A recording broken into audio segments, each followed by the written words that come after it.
Coaches, they love getting certifications, but they don't love getting clients. Because it's hard. It's hard to get clients, but it's easy to take a certification. And so like one of the things we want to talk about today is like how to get those next 5 clients. Coaches want those 5 clients, the next ones. They want the next client. But for some reason, actually for a lot of reasons, coaches, we're afraid. We are afraid to do what it takes to get that client. Not only because getting the client is hard, but because of our own emotional stuff gets in the way. And there's so many things that stop us from doing what needs to be done to get clients. And only part of that is the knowledge and the skills and the tool set. Like the how is actually just a part of it. The bigger part of it is the why and the emotional stuff that gets in the way. Daniel, and you are about to watch a clip from our free podcast, The Coach's Journey, where we help you navigate the surprisingly difficult path of building a coaching business by people who are actually doing it. And we go live, raw and unedited every week in our free Facebook community. Coaches Nation, welcome to another edition of the Coach's Journey podcast. I think this is like number 250 or something. We've done a lot of these. And today, wow, it's the same as the US birthday? I can tell you the exact number. It is number, I want to say 250 something. Actually, it is actually podcast number 255. We're all within the US. That's funny. Not exactly. So we've been doing this, pretty much every week almost for, a long time. And today we're talking about how to get your next 5 clients, and it's funny. I said this to someone today in our CMC session that coaches, they love getting certifications, but they don't love getting clients. Because it's hard. It's hard to get clients, but it's easy to take a certification. And so like one of the things we want to talk about today is like how to get those next 5 clients. Coaches want those 5 clients, the next ones. They want the next client. But for some reason, actually for a lot of reasons, coaches, we're afraid. We are afraid to do what it takes to get that client. Not only because getting the client is hard, but because of our own emotional stuff gets in the way. And there's so many things that stop us from doing what needs to be done to get clients. And only part of that is the knowledge and the skills and the tool set. Like the how is actually just a part of it. The bigger part of it is the why and the emotional stuff that gets in the way. So today, let's talk about that, Faisal, how to get your next 5 clients.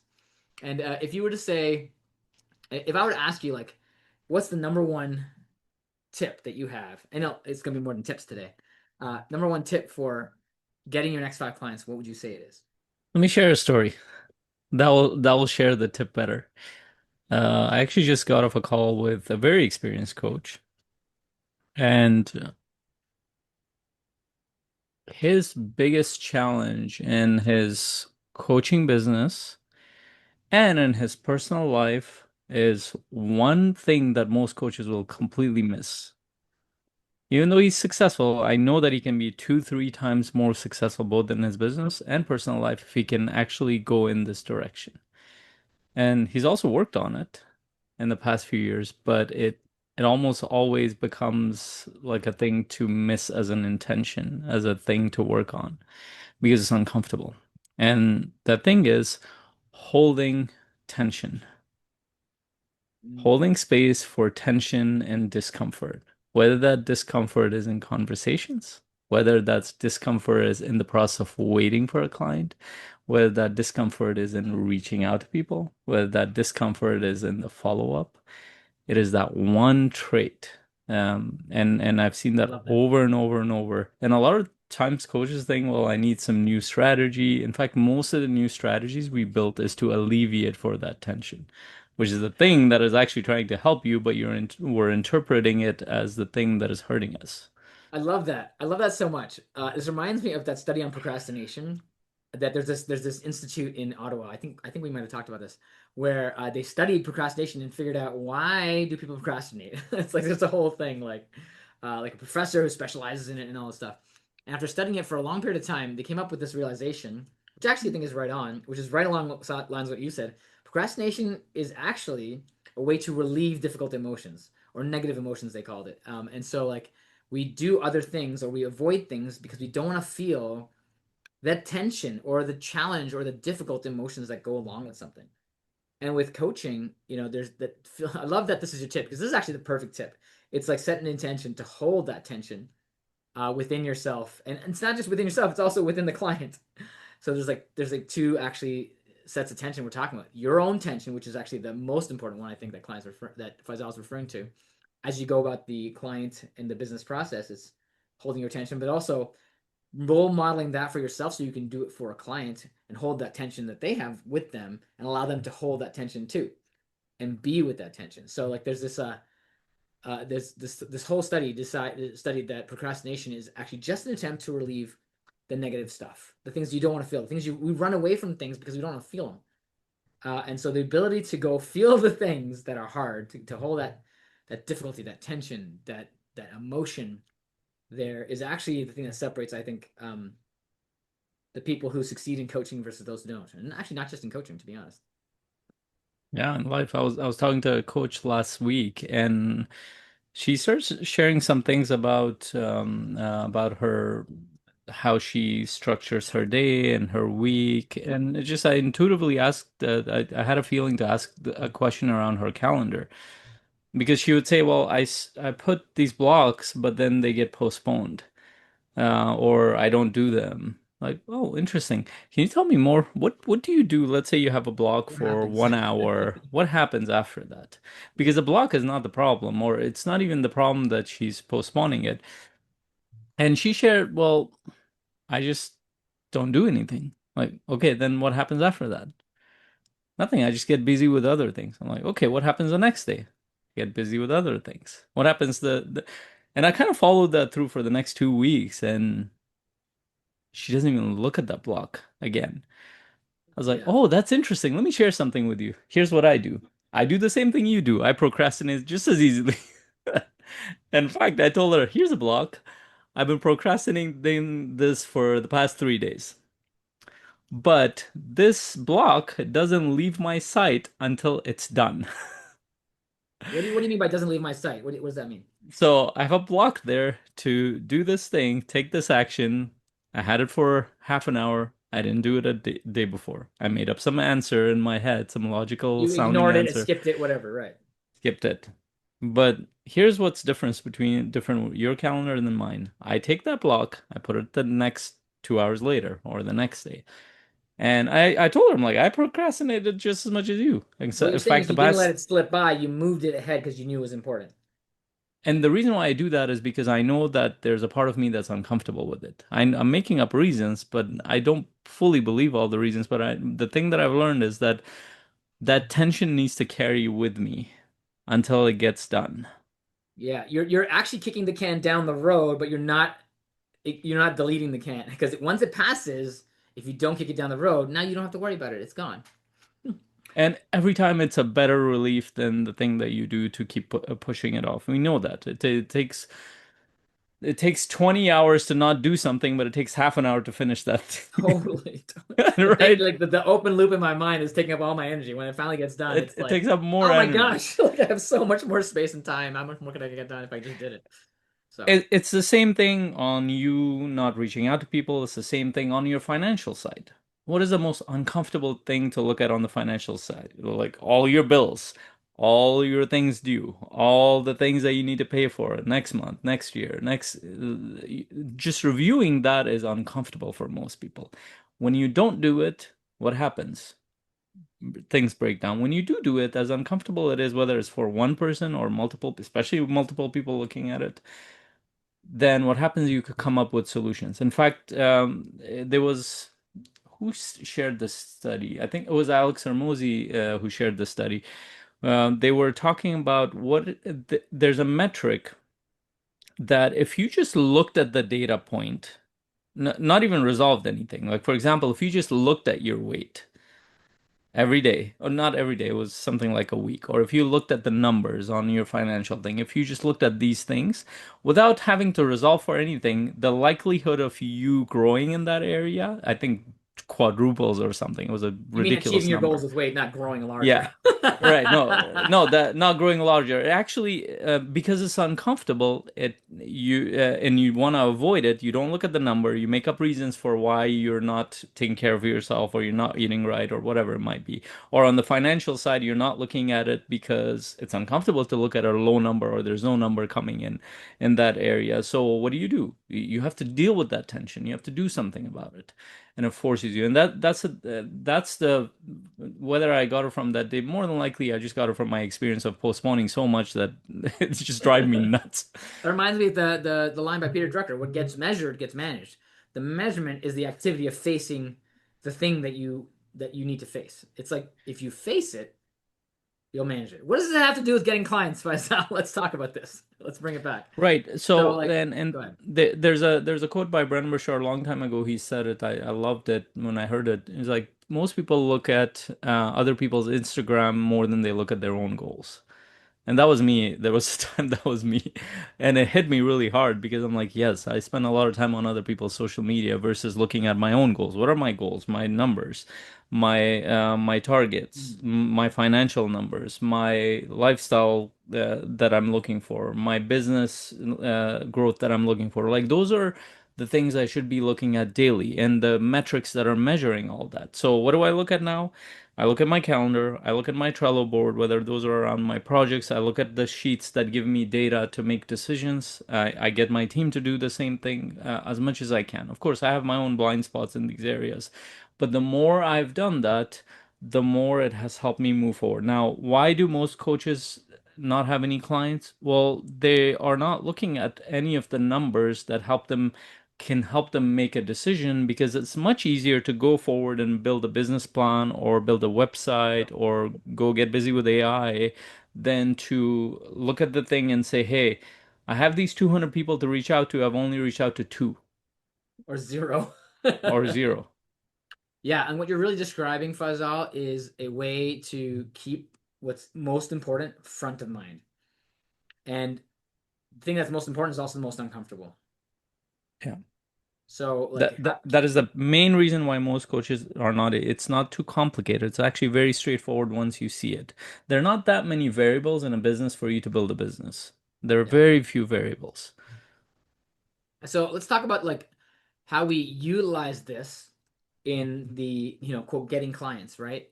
And I think at the end of the day, it comes down to the conversations, as we say over and over and over again in CMC, in our paid membership, in our podcast, in our Facebook group. We're always talking about this in our messages with people. It all comes down to the conversations. And the reason the conversations are hard, I think, is because not only do we not want to face the fact that we're not doing the conversations we should be doing, we also don't want to face the numbers, and we don't want to face all the things that bring us tension. There's a lot of tension in creating these conversations because there's so many steps to create a conversation, right? You have to lead people forward through a process so that they want to have a conversation with you. It's not like pushy and icky and salesy, but that they actually really want to have a conversation with you, because they need to, and because you can actually help them. One of the things that we don't like to face is that maybe some people aren't the right people for us to help. We can't help everybody. And the other side of the coin is like sometimes we have imposter syndrome. We actually can help people, but we're afraid to put ourselves out there and put our name in the hat, so to speak, or to make ourselves visible. And then both of those things can lead us to not having those conversations, getting people into discovery sessions over long to like, how many discovery sessions are you doing?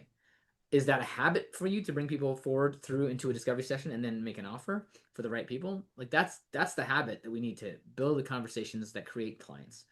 And creating clients is Yeah. a synonym for making a difference. Yeah. So let's talk about there. I'd say maybe five variables that determine whether you have a successful business or not. The first one, and I'll share five, and then I'll get people to think about it. Are you actually measuring these variables, and are you doing them consistently? First one is, are you putting yourself out enough? Which means that in front of people and telling people about what it is that you do or how you can support them.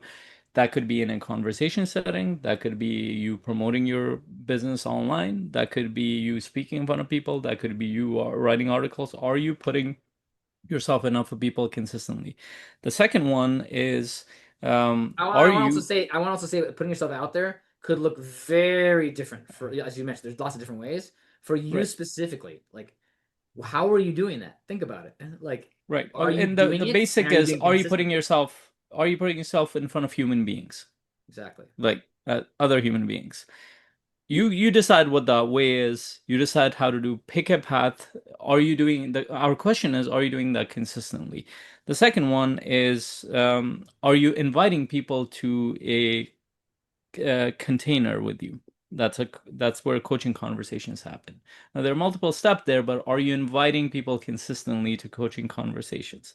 Yeah, That's the I want second to one. also say, like, there's a link, right? Because if you're putting yourself out there consistently but not inviting people into some kind of coaching container, at some point you're never going to have a business unless you Right. actually have, as part of your putting yourself out there, as part of your outreach, as part of your visibility, there's a way for people to take a next step with you, which means you have to be able to invite them, right? A lot of Right. coaches just have conversations and they never invite. This has happened to so many coaches that we talk to. They never actually invited them intentionally to a space where they can have a conversation in a professional setting. Right. Usually they either coach without the other person knowing it or they never did it. And either case, Yeah, they have no idea what's going on. yeah. It Either either coaching without sounds like a permission or forgetting to invite them to a coaching container. right.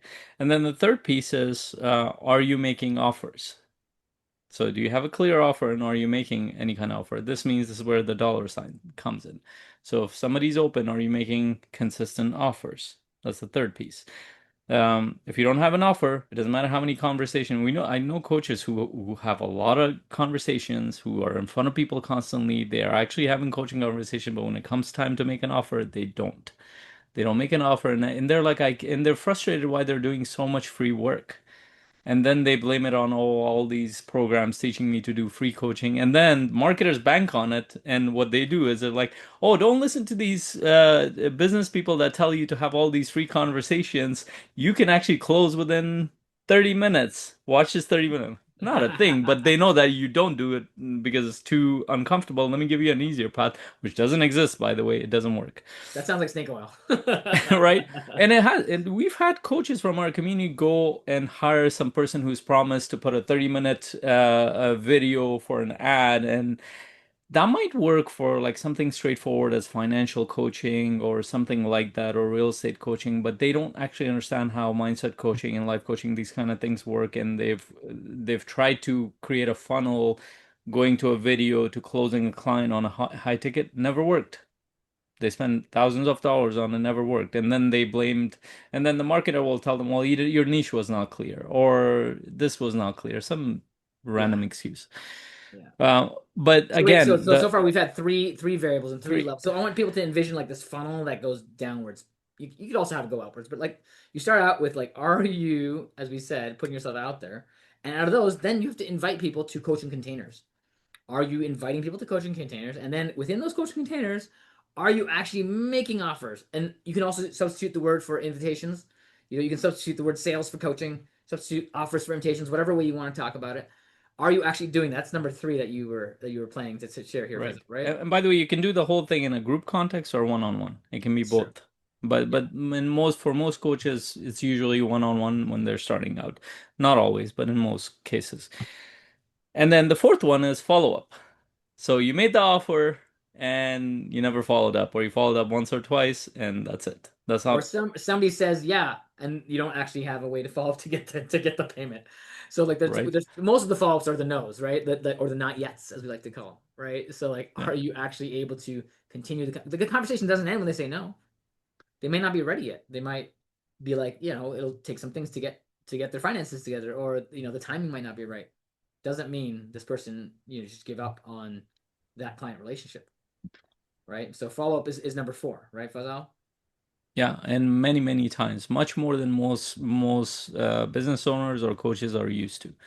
We'll talk about the specifics of that. Then the last one is there's follow up, and then there's asking for referrals. Yeah, so it's funny. I would put asking for referrals higher up, but I like that you waited to the end because like ultimately the referrals piece is actually the piece that people forget about. They think, "Oh, I'm not getting a client." Well, what you are getting is you're getting somebody in your network who actually really appreciates you for the work that you've done with them. You invite them to a coaching container and you help them. All of a sudden, you have like so much goodwill generated. This person actually, you clarified stuff for them or you helped them forward and supported them. Nobody hates that. Like everybody loves that. And the piece of the puzzle, I would say, even at the coaching container level, that's where I might put referrals in too. It's like it doesn't. You don't have to wait till they say no. Oh, well then instead, could you give me a referral? No, I would say like, hey, do you love the session we just did in the discovery container? Well, who else do you know? Is a great place to go there. So like referrals, I would say referrals are probably, if referrals aren't on your mind at all, that would be my number one tip is like redefine everything in terms of referrals. Like that would be like the one thing that I would say is the most important part of the your next five clients is like Yeah. having a referral mindset. Like design your Yeah. business for referrals from the beginning, not as an Right. afterthought. It took me years, Yeah. years, years to figure that out. Me too. And if you look at each step, each part of that we described, from putting yourself out there to getting into coaching containers, to making offers, to following up, to asking for referrals, the common thing thread among all of them, they are difficult to do. They are filled with tension.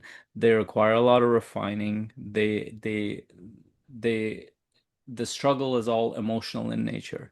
And They're and they're all measurable. they're all measurable, but we approach them very emotionally. Yeah. Most coaches approach them very emotionally, and there's no logical process, and they rely on memory to tell them whether they made a decision to reach out to people, how often. And I've shared the story before. Every time I used to, in the first year or two, whenever I used to go back to my certification, it used to be in person. And at the end of that certification, they usually had a business training, and they would talk about the same time everything. They would not change anything at all. And it's not like I heard new information. I would come out of that, and my mind would do this calculation. So how much of my time went towards doing all those things, all the things that we're talking about, reaching out to people, building conversations, making offer? It would not be more than 3 to 4 weeks or sometimes 2 months of my time has gone. In the whole year, 12 months, only 2 months, 1 month, 3 weeks had gone. And it would just, my heart would drop. And like, why would I forget about that? Because there's an emotional tension there and I never measured any of it. And I concluded all kinds of things that I wasn't aware of. Yeah, I think that's so true. I had the same similar experience in my coaching, career from the beginning. Actually, for more years than you did too. I would avoid all these hard things. No matter who told me to do them, I would do them and then I would stop, or I would do them for long enough to be like, this is never gonna work, which is like 3 months or less. So, and then I would also feel that sense of rejection that coaches sometimes feel. They work so hard to get this one person in front of them into the discovery session, into an offer, and then they said no, and then I was like, oh well, like okay, and then that would set me back, and I would spend weeks not doing it again. The thing that worked, I would stop doing. And like that's why it's a hard game. It's a hard game. There's so many pieces that fall apart when your emotions get involved. So like the simple thing to do, if you can do this, to put both these tension and measurement things together and referrals together, if all you did was put those five things that Faisal just said, putting yourself out there, inviting to coaching containers, making offers, following up, and referral generation. If you just put those all in one column and just every day added tick marks. If that's all you did, even if you forgot all the names of the people and you eventually followed up with them, if you just added tick marks and that's all you did, you would actually have a coaching business that would be starting to build itself. If that's the only thing you did, but the only thing about that is it's gonna be hard. Yeah. It's gonna feel hard. You're gonna not want to do it. You're gonna just like want to give up every day. Right. And most coaches will say this, well, I feel alone in this process. And you are alone in this process until you get around the right people. And this were three things I did that was very useful for me. One, I started measuring these things, which Danielle is sharing. But here's the thing about being human. You'll measure for a while and you'll stop measuring because you have no accountability whatsoever in that process. The second thing I did was hired a coach who pushed me, challenged me, got me to pull out my blind spots. The third thing I did was start being around other business owners and coaches that were doing the same things. Just Can those I add a three fourth one? things. Can I add a fourth one to Go that ahead. too? Being part of CMC. That for me has Right. made a huge So that difference. was the I community guess I that guess I that's was a number part three of. also. That's Right. part of number three. But like CMC was the one thing I would say that has actually enabled me to succeed. Being here in the community of coaches, having the conversations about what's going on, about how challenging those things are, and like hearing ideas from other coaches, like sharing what's working, what's not working, what's happening in real time in the market, like that has been like that even just that accountability of being in the conversation has been really, really powerful. And also learning lots of Yeah. things and sharing things that I'm working on. Like the best thing to share is the things that you're actually actively doing, and that helps you get better at them. Yeah, for sure. And so this is what happens in our community every week. I get on a call with somebody, let's say we had a one-on-one call or in a small group, and they know what their commitments are. They go and work on it. 2 weeks later, I haven't heard anything. So what do? We have a prompt in our WhatsApp group. Hey, what's your intention for this week? What's been a win? End of the week, another prompt. What have you learned? What went well? What didn't go well? What can you improve? And we also have calls coming up. We also have support coming up. They're also hearing other coaches working on things. Not in a community where they're just talking about skill sets of coaching, what kind of questions you ask. Those things also come up in our community because we talk about the skill sets on the coaching side. But a lot of these things come up. They're watching other people. They're getting inspired. They're asking better questions. They're saying, well, am I asking this question? Am I measuring? Am I putting myself out there? All of a sudden, it creates this momentum. And you start to see they're challenging each other, not just from us, but from other members. In fact, I'd say that might be a more valuable thing, might be other members in the community.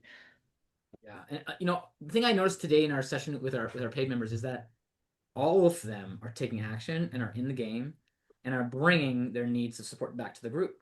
And we're guiding them and they're sharing with each other. But the kind of community that we're building is of people who are actively building their business.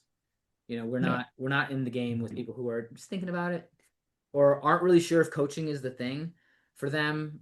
Who it's like a temporary stopgap measure. That's not the community. We're building a community of coaches who are actively building a long-term career path, and it's been really really wonderful to see that the energy people are bringing, especially this year. It's been really ramping up. So I've really loved hearing the questions, and when people bring their questions and say like, oh yeah, this is hard, I'm so glad I have this community of support. A couple people said that today, almost verbatim, that it's really great to be in CMC because of the level of support that we have. Somebody said, I think it was, I always have questions, and I just need to like hear the refinement of what I'm missing. And I loved hearing them say it's the action and the bringing it back to get that feedback that will keep them going. Because they said the questions get like they have the question, but then they're stuck without the community. And I think that happens Yeah. to not only in coaching, but especially in coaching, is you run into something and you don't have a great answer, and AI is not helping you enough because it doesn't have the actual experience, or it's missing some critical pieces of the context or your emotional challenges. Because it can tell you the how or the what, but it can't really tell you like some of the challenges that you're facing, and what's actually working as easily as you might think AI should. Yeah, for sure. And the biggest danger is not that you won't figure it out in the next 3 months or 2 months. The biggest danger is that you will give up at some point. And that is also the biggest reason why businesses thrive is because they stay in the game long enough. The way to stay in the game is to be with other people in the game. Don't do it alone. You already know that it's hard enough. It doesn't matter if you join our community or somebody else's. If you know a community that will support you to push you to build your business, support clients, serve, get better in your coaching process, definitely join them. If you feel aligned with us, definitely reach out to us. Go to school. No, We still have the no, we don't have thing. school What anymore. was the You link? know, I forget. CMC.coach. CMC.coach, not dot school. I Can't don't wait know to why get that. that popped up in my head. Well, we used to CMC.coach. have a Maybe. school, but we have done it for a while. Yeah, I was talking about Alex Hermosi, so that link got stuck in my head. Yeah, yeah, yeah. You might be thinking of the fact that we are thinking about creating our own certification for coaches, but it has not been released yet. So if you're interested in that, please reach out to us and let us know. You can join us at cmc.coach in our free Facebook group, and you can message us. You can message us directly if you want to, and we'll get back to you. But in the meantime, I have one more tip to get your next 5 clients. We talked about holding the tension, which I love that one, and the one I mentioned, which was design your practice as a referral first practice from the beginning. And the third one, I think, is be in community with people doing the thing that you want to do, that you are doing, which is building your coaching business. Those 3 tips, I think, are the best path long term to your next 5 clients, and even short term, to be honest. Yeah. So with that, if you liked what you heard today, please share this podcast with other coaches that you know. They will appreciate you for that. And based on just this podcast alone, you should be able to make some progress and understand what you're doing. Just do the measuring thing that we talked about. And when you give up on the measuring, you'll realize you need to come and get more support from us or from some other community, and we'll be here for you. So please leave a comment too, if for what you liked, and reach out to us anytime. Look forward to hearing from you. Awesome. Take care. Bye.